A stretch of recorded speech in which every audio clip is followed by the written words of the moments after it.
Hello everyone, today we are going to show you how to set up your own VPN server using a simple $5 a month Digital Ocean VPS server.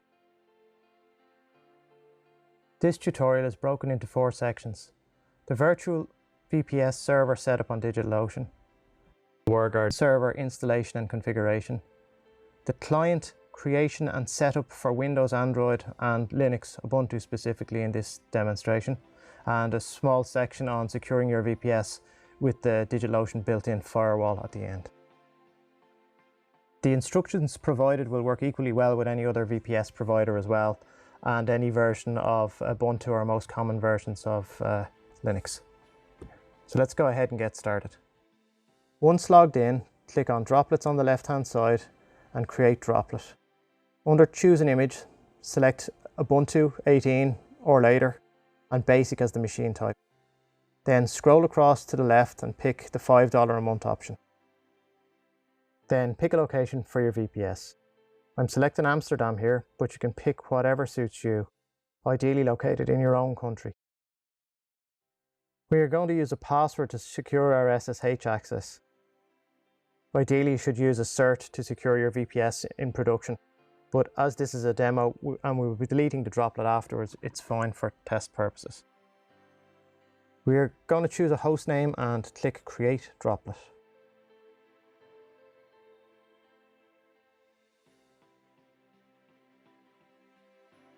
Okay, so our VPS is created and powered on, and this is the static IP address associated with the droplet.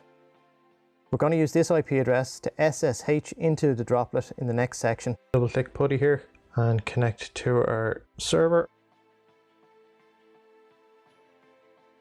We're going to just log in. And we're going to go ahead and install the WireGuard server.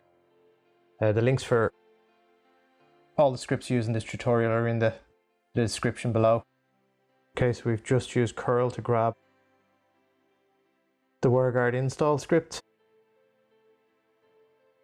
Go ahead and just chmod it there and make it executable, and then we're going to run sudo /wireguard-install.sh. We're going to just take all the defaults here. Our WireGuard server is now installed. It's prompted us for our first client. It's important that you change the end IP here as you add additional clients. I'm going to press return. Just going to take the defaults. Okay, so it's popped up a QR code and also the location of our conf file. As we go through the tutorial, we'll use this in the Android section, but for now, we're just going to download the WireGuard client for Windows and run through the installation on Windows 10 Media first. So if we go ahead and click on the download link, it's available from wireguard.com. I'm going to go ahead and hit save. And we're just going to run the installer.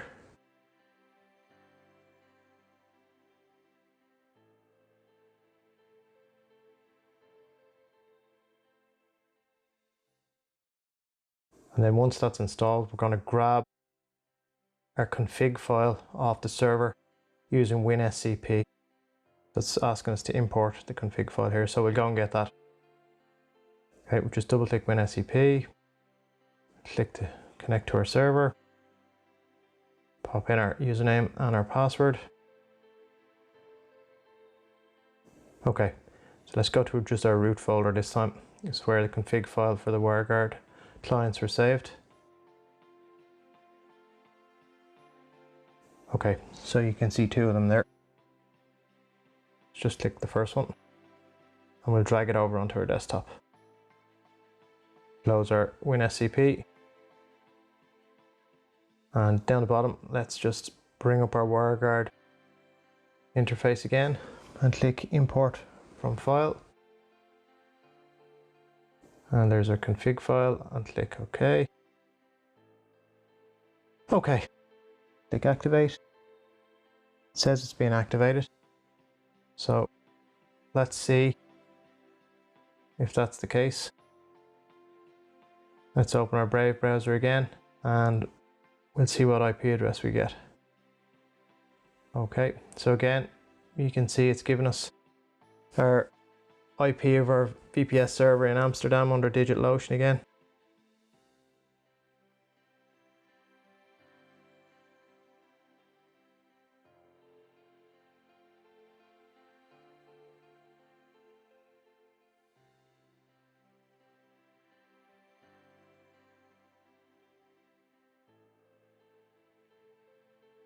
So again, we're going to pop open our Android phone. We're going to search for WireGuard in the Play Store, and we're going to install the WireGuard app from the WireGuard development team. Then we're going to scan the QR code to import the config file onto our phone, which is a little simpler than the previous OpenVPN video where we had to sync the file over using Google Drive. Let's go ahead, we'll hit open. And we'll click add the tunnel. Select scan from QR code. Okay, it's picked up the QR code and it's asking us to name our tunnel. I'll just call it WireGuard tunnel. And then we'll just click on the toggle switch to activate it. Say OK to the connection request, and it says we're now connected. So again, let's open our browser. We'll go to whatismyip.com, and we can see that our IP address is the same. It's our VPS server address in the Netherlands. Okay, so let's try the same on Ubuntu. So the two screens that are open here, the one on the right is the virtual server in Amsterdam. The one on the left is just our local shell on our Ubuntu box. So you can see the config files are there. What we're going to do here is we're going to install WireGuard on the Ubuntu box first. So we'll do an sudo apt-get install WireGuard. Just enter our password. Say yes. Okay, I'm just going to switch to larger screens here to make things a bit easier for everyone to see. So back on our VPN server, we'll just add client. We'll just pick an IP address. Again, just remember it needs to be an IP address different for each client you want to connect simultaneously.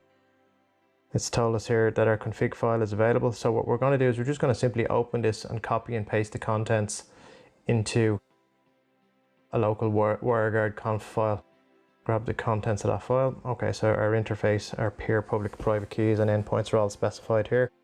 Let's grab the contents of this file and we'll jump back onto our Ubuntu host desktop and we'll put it into etc wireguard wg0.conf and we'll just paste our config in there and we'll say save. Okay, so let's see if we can bring our WireGuard VPN up with an sudo w-quick up wg0.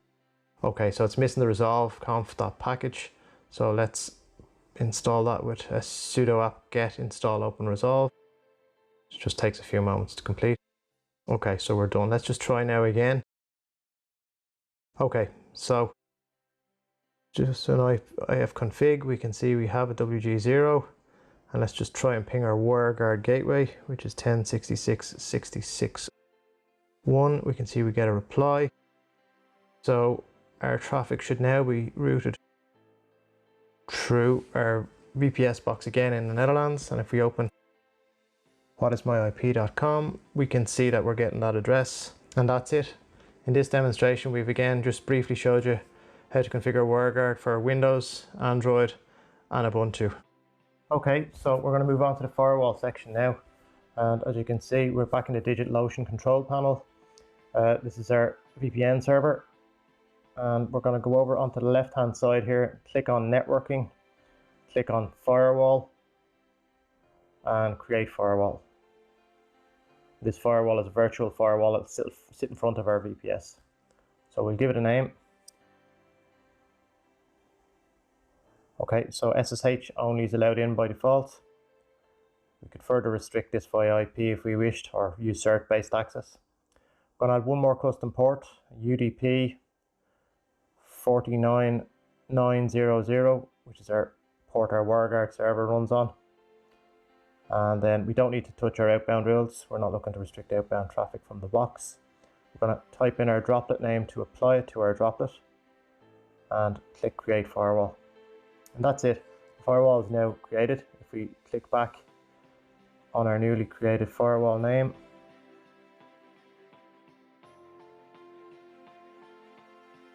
You can see our rules are in there. And that's it, that's all there is to it. Of course, you could add additional rules to suit your use case. You can see the droplet that's applied to there. And that's it, that's the end of the video. We also have a video covering the OpenVPN server setup, again on Android and Windows and Linux. If you want to have a look at that, I'll leave the link in the description above. Please remember to like and subscribe. It helps the channel and allows you to get notified when we release new videos. Thanks for watching.